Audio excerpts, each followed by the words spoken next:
เราจะทำอย่างไรเมื่อมีผู้คนในหมู่บ้านล้มตายติดต่อกันอย่างปริศนาจนบางครั้ง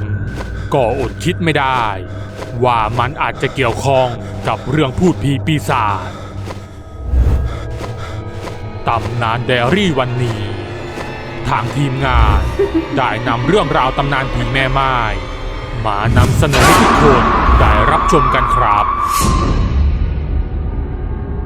เรื่องราวของผีแม่ไม้นั้นเป็นความเชื่อของทางภาคอีสานเชื่อกันว่าเป็นผีผู้หญิงที่พลัดพรากจากสามีทำให้เธอ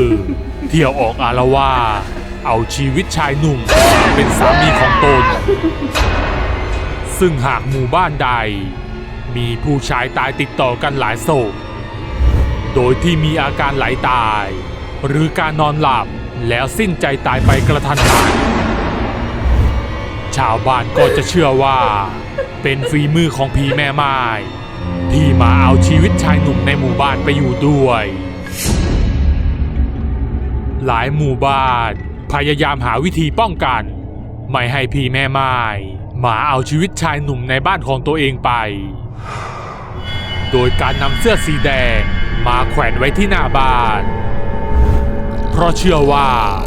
หากผีแม่ไม้ผ่านมาแล้วเห็นเสื้อสีแดงมันก็จะคิดว่าบ้านนั้นไม่มีผู้ชายและไม่เอาชีวิตของคนในบ้านไปซึ่งเสื้อสีแดงที่นำมาแขวนนั้นจะต้องเป็นเสื้อผ้าใหม่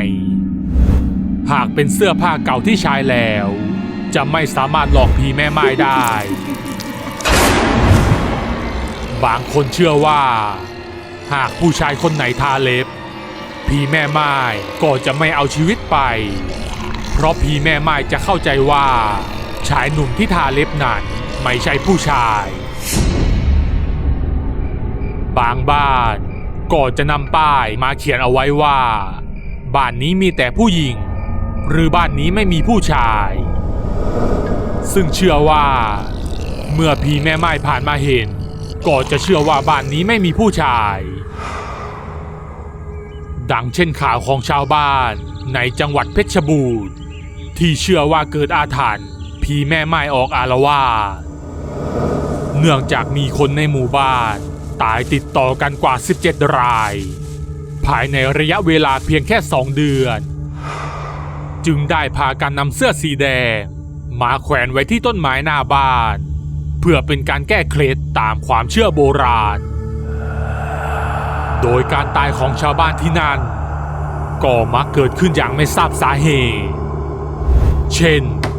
มีรายหนึ่งขึ้นไปมุงหลังคาวัดอยู่ดีๆพอลงมานอนพักก็พบว่าสิ้นใจตายไปแล้วบางคนอยู่ดีๆก็ล้มลงและไม่ฟื้นขึ้นมาอีกเลยชาวบ้านจึงได้ปรึกษากับทางพระอาจารย์ซึ่งลงความเห็นกันว่าจะต้องมีการทำบุญหมู่บ้านและทำบุญใหญ่ปีละครั้งและให้ชาวบ้านมาสวดมนต์ไหว้พระเป็นประจำที่วัดอาทิตย์ละครั้งหรือเดือนละ4 ครั้งเพื่อขับไล่วิญญาณร้ายออกไปแต่ในความเป็นจริงตามหลักวิทยาศาสตร์แล้วนั้นคนส่วนใหญ่ที่นอนหลับแล้วตายไปหรือที่เรียกว่าไหลตายก็คืออาการของภาวะหัวใจล้มเหลวเฉียบพลันทำให้เสียชีวิตไปอย่างรวดเร็วแต่อย่างไรก็ดีเรื่องราวของผีแม่ไม้นั้นก็ยังคงถูกเล่าขานสืบต่อกันมาอย่างยาวนานเพราะการตายที่เกิดขึ้นอย่างกระทันหันนั้น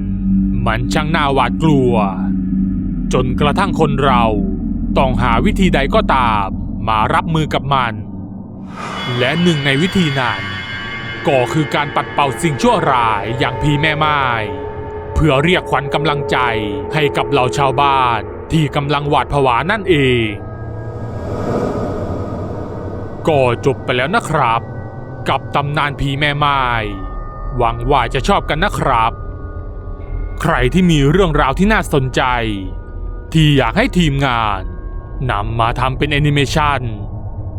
ก็สามารถส่งเข้ามาที่แฟนเพจหลอนไดอารี่ได้เลยนะครับ ถ้าชอบคลิปนี้ก็อย่าลืมกดถูกใจ และกดติดตามหลอนไดอารี่